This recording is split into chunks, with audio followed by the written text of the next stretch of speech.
News. Jason, thanks. Some college students in Northeast Wisconsin will be paying more for their education soon.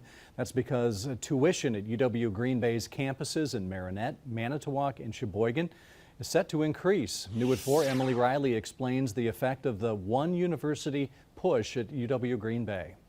The one university model at UW Green Bay, also known as the merger, allowed students to earn associate's and bachelor's degrees at UW Green Bay's other campuses in Manitowoc, Sheboygan, and Marinette starting in 2018. Michael Alexander, the chancellor at UW Green Bay, says they're trying to unify the campuses even further. Every student is a UW Green Bay student, regardless of where you are happen to be studying.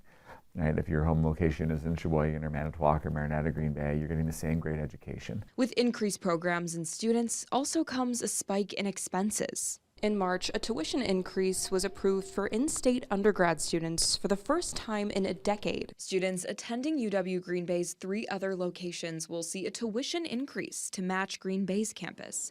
It will jump 13.5%, which comes out to an extra roughly $600. Alexander says they will raise tuition incrementally. It's going to take us 4 years to equalize this tuition, right? We want to do it very gradually on the location. So we have one tuition at UW Green Bay.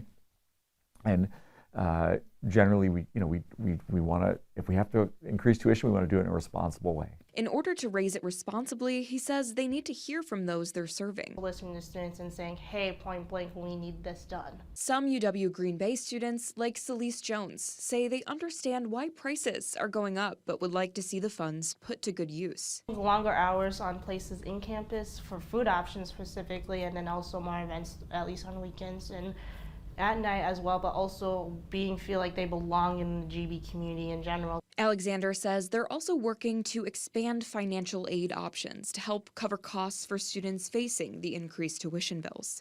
In Green Bay, Emily Riley, Action 2 News.